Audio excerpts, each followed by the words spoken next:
Aligarh bulletin में आपका फिर से स्वागत है। हम बात कर रहे हैं थाना सासनी गेट क्षेत्र के अंतर्गत एक युवक को दबंगों ने सरेआम गोली मार दी। वहीं अस्पताल ले जाते समय युवक की रास्ते में ही मृत्यु हो गई। इस घटना को लेकर परिवार के द्वारा बताया गया कि पुरानी रंजिश के तहत युवक को गोली मारी गई है। साथ ही घटना की जानकारी होते ही सभी आला अधिकारी मौके पर पहुंच गए। वहीं आरोपियों की गिरफ्तारी को लेकर मृतक के परिवार ने शव को रोड पर रखकर प्रदर्शन किया, जिसके बाद मौके पर एसपी सिटी ने परिवार को आश्वासन दिया कि जल्द ही घटना में लिप्त अन्य लोगों की गिरफ्तारी की जाएगी। आइए इस रिपोर्ट में जानते हैं कि घटना पर मृतक के भाई और मृगांक शेखर एसपी सिटी अलीगढ़ का क्या कुछ कहना है। क्या नाम है आपका? मेरा नाम, आपने यहाँ जाम प्रदर्शन किया है? ये जाम प्रदर्शन नहीं, ये मृत्यु के कारण यहाँ जाम प्रदर्शन है। कोई हमारा शौक नहीं है कि हम किसी पब्लिक को परेशान करें।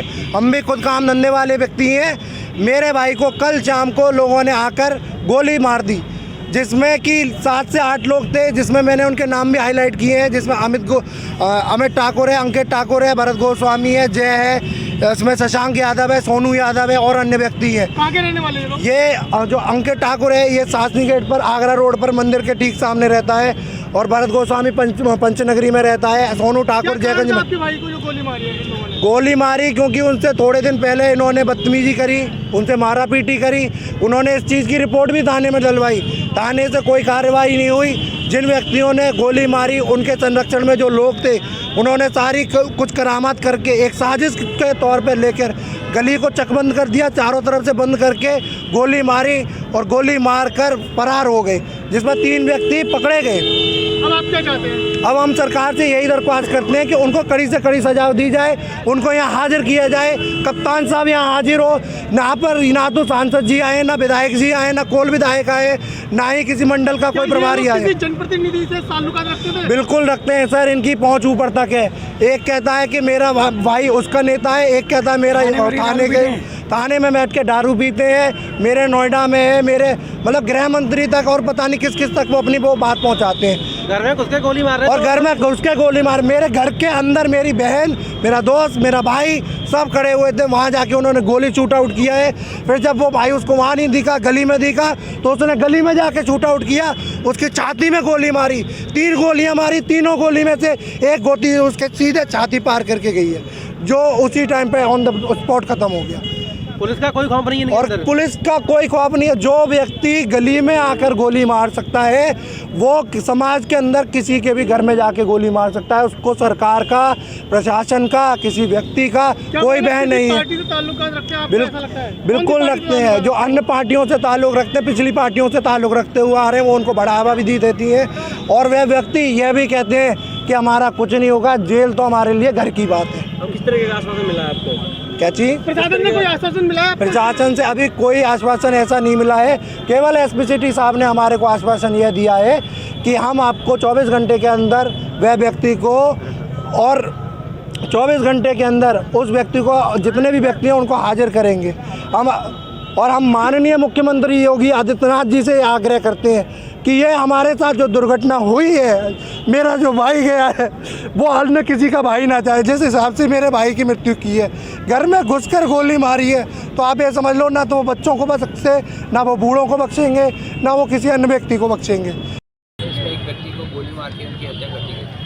उसमें सुसंगत धाराओं में थाना सासनी गेट पर एफआईआर पंजीकृत कर ली गई। उसमें 3 लोगों को गिरफ्तार भी कर लिया गया है। इसमें अन्य अभियुक्तों की गिरफ्तारी के लिए यहाँ पर परिजनों द्वारा मांग की जा रही थी। इस वजह से यह लोग थाना सासनी गेट चौराहे पर आ गए। क्या आश्वासन दिया सर आपकी तरफ से? क्या हमने आश्वासन परिजनों को और जो बाकी लोग थे उनको ये दिया है कि इनमें गिरफ्तारी तत्काल रूप से की जाएगी और जेल भेजा जाएगा और अन्य विधिक कार्रवाई भी अमल में जाएगी। जाम खोलने के लिए आपने क्या बोला? जाम खुलने के लिए हमने तत्काल गिरफ्तारी करने की और आगे भी जो और लोग हैं इसमें शामिल, जो शायद मौके पे ना हो, उनके भी नाम बताए गए हैं कि उनके विरुद्ध भी साक्ष्य इकट्ठा किए जाएंगे और उनको भी उनके खिलाफ भी कार्रवाई की जाएगी। कितने लोगों को नामजद किया? अभी एफआईआर में इन लोग ने 12 लोग को नामजद किया। जितने और भी उन सबकी गिरफ्तारी तत्काल रूप से साक्ष्यों के आधार पर की जाएगी। अज्ञात में भी कुछ लोग लिखे हैं, उनको भी चिन्हित किया जाएगा। अलीगढ़ से सी न्यूज़ संवाददाता संजीव शर्मा की रिपोर्ट। अलीगढ़ में 500 वर्षों से अधिक पुरानी मंदिर श्री मंगलेश्वर महादेव जयगंज से इस बार भी परंपरागत भव्य शोभा यात्रा महाशिवरात्रि पर 8 मार्च को निकाली जाएगी। इसको लेकर मंदिर प्रांगण में एक प्रेस वार्ता का आयोजन किया गया।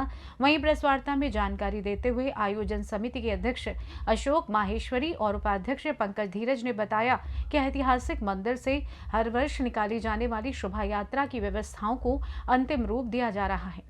महाशिवरात्रि पर्व बहुत ही धूमधाम से यहाँ विभिन्न आयोजन होंगे। साथ ही व्यवस्था प्रभारी देवांश पंडित ने प्रेस वार्ता में बताया कि भोले बाबा की भव्य बारात निकाली जाएगी। महाकाल जी की दूल्हे के रूप में भव्य झांकी निकाली जा रही है। प्रेस वार्ता में डॉक्टर संजीव मन्यू, ऋषि वाष्णेय, राजा शर्मा, संजीव सक्सेना, अंकित वाष्णेय, नितिन गोयल, राहुल पंडित, धीरज अग्रवाल, देवांश पंडित आदि उपस्थित रहे। आइए जानते हैं प्रेस वार्ता में और क्या जानकारी दी गई। सिद्धपीठ श्री मंगलेश्वर महादेव जो कि एक पौराणिक बहुत प्राचीन मंदिर है और यहाँ का एक सबसे बड़ा खास बात यह है, जैसा कि अन्य वक्ताओं ने सारी जानकारी दी, महाशिवरात्रि पर बहुत अच्छा भव्य मेला निकलता है यहाँ से। और सबसे बड़ी ऐतिहासिकता की बात यह है कि जैसे सिद्धपीठ श्री खीरसोदाम मंदिर है, इसी तरह से सिद्धपीठ श्री मंगलेश्वर महादेव मंदिर का भी इतिहास जुड़ा हुआ है।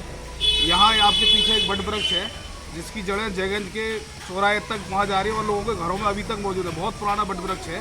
जैसा यहाँ किंवदंती रही है कि करीब 350-400 साल पहले इतिहास इसका जुड़ा हुआ है और उससे पूर्व यहाँ राजा मंगल सेन जो यहाँ पहले कुछ आबादी वगैरह नहीं थी तो यहाँ से भ्रमण करते हुए निकले थे। भ्रमण करने के साथ में उन्हें जब यहाँ उन्होंने पड़ाव डाला तो पड़ाव में रात में स्वप्न उन्हें भगवान भोलेनाथ का आया। भगवान भोलेनाथ का स्वप्न आने के बाद उन्होंने अपने सिपह सालारों से बोला कि यहाँ यार मुझे इस तरह का स्वप्न आया है, जब खुदाई करा के देखें तो माँ यहाँ जो मंदिर में हमारी बहुत पौराणिक शिवलिंग यहाँ मौजूद है वो तभी की निकली हुई है, वहीं का प्रादुर्भाव बताया जाता है। 3-4 पीढ़ियों से हम लोग यहाँ देख रहे हैं सारी चीज़ें। यहाँ जितने लोग यहाँ बैठे हुए हैं प्रेस वार्ता में, ये सभी के परिवारजन यहीं जयगंज से बिलोंग करते हैं, यहीं से प्रादुर्भाव है। तो मेरा अपना निवेदन ये है कि शोभा यात्रा में सभी अधिक से अधिक महाशिवरात्रि में भगवान भोलेनाथ का कोई बहुत अच्छा योग बन रहा है, उसका लाभ लेने बाबा के दर्शन करने अवश्य आए। आज ये प्रेस वार्ता बुलाई गई है मंदिर श्री मंगलेश्वर महादेव जयगंज अलीगढ़ पर। यह प्रेस वार्ता हर वर्ष की भांति जो हमारा यहाँ महाशिवरात्रि का प्रोग्राम होता है कार्यक्रम, उसके लिए बुलाई गई है। मंदिर परिसर में शाम से ही कांवरिया आने लगते हैं। 8 मार्च की शिवरात्रि है, 7 मार्च की शाम को यहाँ कांवरिया आने शुरू हो जाएंगे और रात्रि 12 बजे से मंदिर में बाबा का जलाभिषेक शुरू हो जाएगा। यहाँ कांवरियों के लिए गर्म पानी, दूध, कॉफ़ी मशीन और दवाइयाँ, फल इत्यादि की सेवा रहेगी। उसके बाद सुबह 6 बजे से मंदिर में बैरिकेडिंग के द्वारा जलाभिषेक, आसपास के क्षेत्र के जो लोग आते हैं और अलीगढ़ वासी जितने भी आते हैं उनके लिए व्यवस्था रहेगी जलाभिषेक की। और मंदिर में जलेहरी भरी जाती हैं लगभग 11-12 बजे से और करीब करीब हर वर्ष 9 या 10 लोग होते हैं जो 100-100 कुंटल दूध से यहाँ जलेहरी भरते हैं। उसके पश्चात शाम को 4 बजे मंदिर से एक भव्य और बहुत ही बड़ी शोभा यात्रा निकाली जाएगी। यह शोभा यात्रा मंदिर प्रांगण से ही शुरू होती है और इसमें जयगंज क्षेत्र के राजराजेश्वर महादेव मंदिर, मंदिर श्री गौरांग प्रेम मंडल और मंदिर श्री नागेश्वर, इनके डोले भी मंगलेश्वर महादेव जी की शोभा यात्रा में शामिल रहते हैं।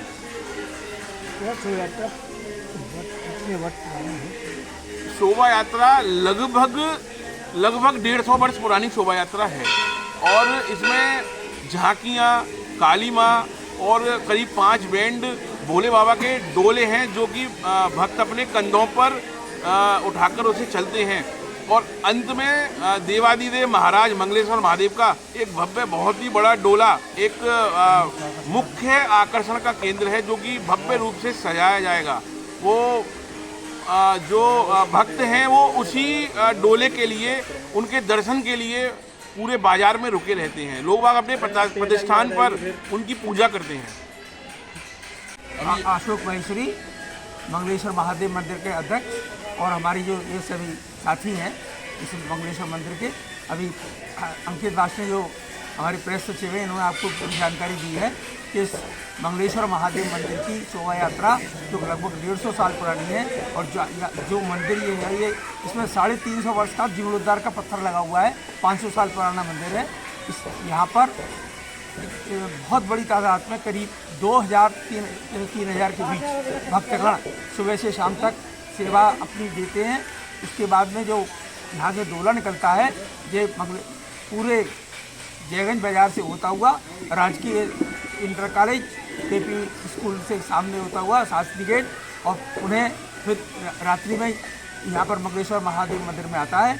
यहाँ पर इस बीच में घर घर महादेव जी की जो आरती है, उनकी जो शोभा यात्रा जो बारात चल रही है, उसमें भक्त अपनी पूरी श्रद्धा और मनोकामना के साथ प्रसाद वितरित करते हैं और उसके बाद में उन अपने को सौभाग्यशाली समझते हैं कि उन्हें ये सौभाग्य मिला है कि महादेव जी की जो महा शोभा यात्रा चल रही है इसमें वो शामिल हुए। इस प्रकार से ये कार्यक्रम पूरे दिन का है और रात्रि के 11-12 बजे के करीब यहाँ पर इसमें व्यवस्था रहती है। लाइटिंग की व्यवस्था है, प्रसाद की व्यवस्था है, दूध का वितरण किया जाता है, ठंडाई है, आदि सेवाएं जो हमारे अभी अंकित जी ने बताई हैं कि कावड़ियों की सेवा के अलावा ये सेवा जन सामान्य के लिए की जाती है। अलीगढ़ से सी न्यूज़ संवाददाता संजीव शर्मा की रिपोर्ट। खबर अलीगढ़ से है, जहां रामपुर स्थित डॉक्टर BR अम्बेडकर पार्क में हुए गोलीकांड और पुलिस गोली से हुई 17 वर्षीय छात्र की मौत से आहत अलीगढ़ के दलित पिछड़े समाज की एक शोक सभा का आयोजन किया गया। शोक सभा का आयोजन पड़ाव दुबे अलीगढ़ स्थित अंबेडकर धर्मशाला में हुआ। साथ ही गोलीकांड की इस घटना के विरोध में भारी आक्रोश के साथ निंदा प्रस्ताव पास किया गया और मृतक छात्र सोमेश के परिवारजनों को 1 करोड़ रुपए मुआवजा और दोषियों के खिलाफ कठोरतम दंड के लिए त्वरित कानूनी कार्यवाही हेतु सरकार से मांग की गई। इस संबंध में राष्ट्रपति के नाम एक ज्ञापन जिला अधिकारी को सौंपा गया है। आइए इस रिपोर्ट में जानते हैं कि इस दौरान मुकेश सैनी ने क्या कुछ कहा। क्या नाम है आपका और किस संदर्भ में आपने आज ये ज्ञापन दिया है, क्या क्या मांगे है आपकी?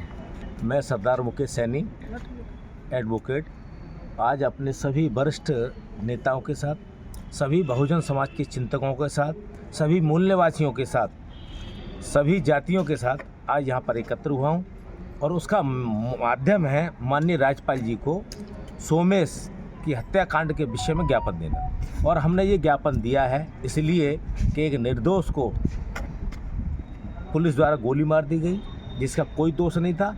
यदि इसी प्रकार का उत्पीड़न, अनाचार, भ्रष्टाचार इस योगी मोदी भाजपा RSS सरकार में होता रहेगा तो बहुजन समाज कभी चुप नहीं बैठेगा। अपने ताल से ताल मिला के, कंधे से कंधे मिलाकर हम उसकी चूल्हे हिला देंगे। आगामी चुनाव हमारे सामने है। अभी दूसरी घटना इसी वाल्मीकि समाज के साथ इसी प्रकार की हुई तो दलितों का उत्पीड़न मायावती और बहुजन समाज पार्टी की सरकार जाने के बाद निरंतर बढ़ा है। ये सारे आंकड़े हमारे पास हैं और उसी के थ्रू लेकिन हम अपनी आवाज़ बुलंद करते रहें और आगे भी बुलंद करते रहेंगे। मैं अपने महापुरुषों के पद चिन्हों पर चलते हुए ये प्रण लेता हूं कि जब तक इसको न्याय नहीं मिल जाएगा सोमेश को, जब तक हम रामपुर वाली घटना पर निरंतर संघर्ष करते रहेंगे। इस संबंध में हमारी 3 मीटिंगें हुई हैं। ये मीटिंगें आज भी जारी हैं और यदि ये मांग नहीं मानी गई 1 करोड़ रुपये मुआवजा देने की तो हम सड़क पर उतरकर आंदोलन करेंगे।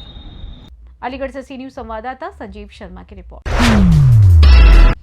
अलीगढ़ आस्था मानव कल्याण के कार्यों के लिए समर्पित एक संस्था द्वारा रामघाट रोड पर 27वां कांवरिया सेवा कैंप लगाया गया है। शहर विधायक मुक्ता राजा ने शाम को बर्फानी बाबा की आरती की और कांवरिया की सेवा में भाग लिया और कांवरियों को हलवा खिलाया। वहीं संस्था के संस्थापक अध्यक्ष हिमांशु गर्ग ने बताया कि यह हमारा 27वां कैंप है और इस कैंप में हमने कांवरियों की सुविधा के लिए हर व्यवस्था की है। साथ ही पवन खंडेलवाल भंडारा संयोजक ने बताया कि हमारे यहाँ जो भी भोजन बनाया जा रहा है वो शुद्ध देशी घी से निर्मित है। इस कार्यक्रम में उपाध्यक्ष DK अग्रवाल, कैलाश चंद्र शर्मा, डालचंद गुप्ता, सुशील अग्रवाल, हरि सक्सेना, विद्या प्रभारी पंकज गुप्ता कांवरियों की सेवा कर रहे हैं। आइए जानते हैं इस अवसर पर पदाधिकारियों ने क्या कुछ कहा।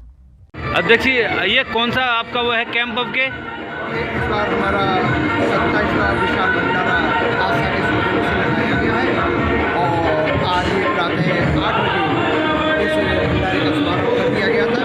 और अभी शायद आपने थोड़ी देर पहले देखा होगा हमारी शहर की माननीय विधायिका श्रीमती मुक्ता संजीव राजा जी ने आकर आरती की और भंडारा विधिवत रूप से प्रातः 8 बजे से लगातार 8 तारीख की प्रातः 4 बजे तक अनवरत चलता रहेगा। और क्या क्या व्यवस्था की है कांवरियों के लिए? कांवरियों के लिए सबसे बड़ी व्यवस्था कि कांवरियों के लिए सोने की व्यवस्था है हमारे पास। अगर उनके पैरों में दर्द है तो उनके लिए हमने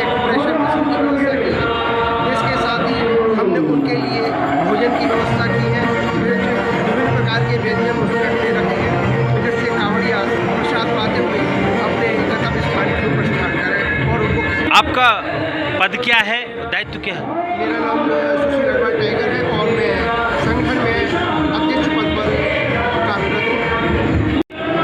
ये आपका आस्था संस्था जो काम कर रही है, ये कब से कर रही है और क्या क्या फैसिलिटी दे रही है कांवड़ियों को? मेरा पवन खंडेलवाल है, मैं भंडारे के संयोजक हूँ। ये हमारा आस्था शिविर है, उसके अंतर्गत ये हमारा 27वां विशाल वार्षिक भंडारा है, जिसके अंतर्गत हम कांवड़ियों की सेवा करते हैं। ये माँ पार्वती और भगवान शिव की बराबरी में जो कांवड़ियों की में आ रहे हैं, हम उनकी सेवा करके जो उनकी सेवा भाव बन सकते हैं। आप यहाँ देख पा रहे हैं कितने तो ये उनकी दुकान हो रही है, दुकान हो रही है। मैं मुझे उनका पुण्य प्राप्त कि हमारे ऊपर यहाँ 2 पल रुक है, एक मैं पुण्य प्राप्त करने का अवसर प्रदान कर रहे हैं। इसी तरीके से मैं इनकी सुविधाओं का ध्यान रखा है, खाने पीने ठहरने का चिकित्सा का पूरा प्रावधान रखा है। अगर कोई बीमारी है उसके लिए समझ सकता है। हम इनको आसपास अगर कोई ज़्यादा बीमारी हॉस्पिटल है और ज़्यादा प्रेशर है तो ये गंतव्य इनके घर तक भी छोड़वा सकते हैं। ये सारी व्यवस्था मैं यहाँ रखी है। एम्बुलेंस डॉक्टर हमेशा 24 घंटे उपलब्ध है। ठहरने की संपूर्ण व्यवस्था है, खान पीन की पूरी व्यवस्था है और विभिन्न व्यंजन फूड और जैसे शादी में होता है। आपने कांवड़ियों को ठहरने की क्या व्यवस्था की है यहाँ? देखिए आप यहाँ समस्त हमारे जितने कांवड़ियों भीड़ हैं उनको देख सकते हैं। ये भक्तजन हैं और हमें इनका कुछ पुण्य प्राप्त हो रहा है। ये लोग यहाँ रहते हैं, ये एक्चुअली हमारे ऊपर एक कृपा करिए, हमारे ऊपर यहाँ कुछ क्षण कुछ पल विश्राम करके यहाँ पर इनके द्वारा किया गया जो थोड़ा सा अंश हमको भी प्राप्त हो रहा है इनकी सेवा करके। तो मैं चाहूँगा कि आपके माध्यम से समस्त जन को ये पता चले किस तरीके से कांवड़िए जो कष्ट झेल कर ये ना भगवान शिव की आराधना करते हैं, उनकी सेवा करके हम भी कुछ पुण्य प्राप्त करना चाहते हैं। ये मेरा आपका निवेदन है, कृपा करके आए और भगवान की सेवा करें। मैडम, इस कार्यक्रम में आए हैं आस्था के में, कैसा लगा आपको?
अलीगढ़ से सी न्यूज संवाददाता संजीव शर्मा की रिपोर्ट।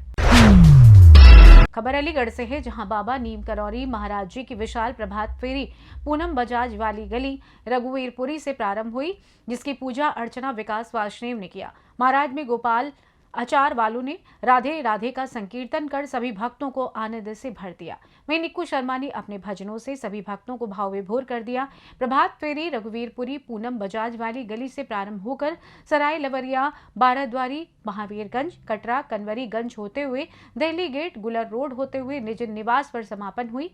वहीं इस दौरान भक्तों ने जगह जगह फेरी का भी स्वागत किया। इस अवसर पर गोपाल साड़ी, मनन वार्ष्णेय, संजीव गुड़, मनोज सांकल, संजय अरोड़ा, विनोद गुड़, बंटी, पायल शर्मा आदि लोग मौजूद रहे। आइए जानते हैं इस अवसर पर विकास ने क्या कुछ कहा। मेरा नाम विकास वासनी है और ये महीने में पहले मंगलवार को बाबा नीम करोली बाबा की प्रभात फेरी निकाली जा रही है और जो कि इसका रूट है मित्र नगर से बाराद्वारी और बाराद्वारी से महावीरगंज और महावीरगंज से कटरा, कटरा से कन्वरीगंज और कन्वरीगंज से दिल्ली गेट और दिल्ली गेट से गूलर रोड से ये मित्र नगर पर समापन होगी। भक्तों में कितने उत्साह देखने को मिला है? क्या यहाँ पे भक्तों का बहुत उत्साह देखने को मिला है, बहुत भीड़ आती है हमारे यहाँ। ये सब जगह बहुत ज़्यादा इसमें भक्तों का वो है, हर्षोल्लास होता है इसमें। अलीगढ़ से सी न्यूज़ संवाददाता संजीव शर्मा की रिपोर्ट। खबर अलीगढ़ से है, जहां गढ़मुक्तेश्वर में 60 वर्षीय मुन्ना के पित्ती की पथरी का जन कल्याण समिति द्वारा ऑपरेशन करवाया गया है और उनके लिए ब्लड की व्यवस्था भी संस्था ने की। मुन्ना की सर्जरी JNMC में सर्जरी विभाग के प्रोफेसर अतिया जका और रब के द्वारा कराई गई है। इसमें इनकी पूरी unit doctor Yusuf, doctor Shan, doctor Shahbaz, doctor Faiz surgery विभाग का पूरा योगदान रहा। इस अवसर पर संस्था के सचिव इमरान खान ने कहा कि हम इस तरह के काम लगातार करते रहते हैं। साथ ही संस्था के उपसचिव मुजफ्फर इकबाल ने कहा कि हम लगातार समाज की सेवा में तत्पर हैं। हमारी संस्था की लगातार कोशिश रहती है कि हम समाज में गरीब, बेसहारा, लाचार, जरूरतमंद लोगों की मदद करते रहें। वहीं इस दौरान मौके पर इमरान खान, मुजफ्फर इकबाल, मोहम्मद रिजवान, फरमान खान, बबलू राइन, मतलूब खान आदि लोग मौजूद रहे। आइए जानते हैं इस दौरान मुजफ्फर इकबाल ने क्या कुछ कहा। भाई आपका क्या नाम है? मेरा नाम मतलूब खान जी। आपको जन कल्याण समिति से क्या सहायता मिली है? ये हमारे एक जानने वाले हैं जिनके जो है गाल ब्लैडर में स्टोन था, तो उनका जो इलाज हुआ है वो जन कल्याण समिति के द्वारा कॉस्ट ऑफ फ्री कराया गया है। कोई जी, मेरा नाम मुजफ्फर इकबाल, मैं जन कल्याण समिति का उप सचिव हूँ। आज हम लोग जैन मेडिकल पर पहुँचे हैं क्योंकि 3 महीने पहले हमारे संपर्क में एक मरीज़ जिनका नाम मुन्ना खां है और गढ़मुक्तेश्वर से वो रहने वाले हैं, तो हमारे फैमिली डॉक्टर आबिद साहब के द्वारा वो हमारे संपर्क में आए, जिनका दुनिया में कोई भी नहीं था और सिर्फ फ़कत वो अकेले थे और नाबीना हैं। और उनके जब हमने ला के मेडिकल में उनके चेकअप कराए, OPD में दिखाया, तो उनके पित्ते में पथरी बताई गई जिसकी वो सर्जरी होनी थी। तो 29 फरवरी में हमने उनको भर्ती कराया डॉक्टर जखंदर और उनका सर्जरी हुई और सर्जरी में माशाल्लाह बहुत कामयाब हुई है, बहुत अच्छी सर्जरी हुई है, जिसको डॉक्टरों ने बताया कि अब ये उनकी सर्जरी बिल्कुल कामयाब है और ये बिल्कुल सही है। और जिसमें उनको ब्लड की ज़रूरत पड़ी तो संस्था ने ब्लड का भी इंतज़ाम कराया और जितना भी ख़र्चा उनकी सर्जरी का हुआ वो जन कल्याण समिति NGO ने पूरा ख़र्चा उनकी सर्जरी का उठाया। और अब मुन्ना खां पेशेंट जो है वो बिल्कुल तंदुरुस्त हैं, सेहतमंद हैं और इंशाल्लाह वो कल यहाँ से डिस्चार्ज भी हो जाएंगे जैन मेडिकल कॉलेज। अलीगढ़ से सी न्यूज़ संवाददाता संजीव शर्मा की रिपोर्ट। अलीगढ़ में थाना सिविल लाइन क्षेत्र के अंतर्गत बड़ची बहादुर कटपुला पर कुछ लोगों ने अवैध टेम्पो स्टैंड बना लिया है, जिस पर कुछ लोग टेम्पो वालों से अवैध उगाही कर रहे हैं। टेम्पो चालक सलमान निवासी पिलोना थाना गोधा ने जानकारी देते हुए बताया कि जमा से कटपुला बड़ची बहादुर तक गाड़ी चलाता हूं। कटपुला से गाड़ी भरने का कुछ लोग 50 रुपए प्रतिदिन के हिसाब से अवैध उगाही कर रहे हैं। अब सवाल आखिर ये उठता है कि संरक्षण में अवैध टेम्पो स्टैंड बनाकर उगाही हो रही है, इस ओर से प्रशासन का कोई ध्यान नहीं, इस तरफ प्रत्येक टेम्पो वालों से जमकर उगाही हो रही है। आइए जानते हैं टेम्पो चालक ने और क्या जानकारी दी। सलमान नाम है। सलमान, कहाँ रहते हैं आप? टेम्पो चलाते हैं यहाँ से? कहाँ से कहाँ तक चलाते हैं टेम्पो? यहाँ से घंटाघर से जमा छितारी। अच्छा, ये फिलहाल कौन सी जगह है? ये घंटाघर कटपुला है। अच्छा, यहाँ से औरंगाबाद। अच्छा, टेम्पो भरने के कितने पैसे लेते हैं यहाँ? टेम्पो भरने में 50 रुपये लेते हैं सब। अच्छा, कौन लेता है यहाँ? ठेकेदार है कोई? वैसे ही है? नहीं, वैसे ही है। वैसे ही है। नाम पता है उसको, कौन लेता है? नाम पता है, शकील है। शकील। अच्छा, तो आप कितने दिन से टेम्पो चला रहे हो? तो सब्जी होंगे कम से कम 3 साल। तो डेली देने पड़ते हैं? हर चक्कर ही देने पड़ते हैं? डेली देने पड़ते हैं। डेली का 50 रुपये। कहाँ रहते हो? रहने वाले हम जमा से आगे पिलौना भट्टा। लोना भट्टा। अलीगढ़ से सी न्यूज़ संवाददाता संजीव शर्मा की रिपोर्ट। फिलहाल अलीगढ़ बुलेटिन में बस इतना ही। देश दुनिया की तमाम खबरों की जानकारी के लिए बने रहें सी न्यूज़ भारत के साथ। हर खबर आपके साथ, आपके हाथ।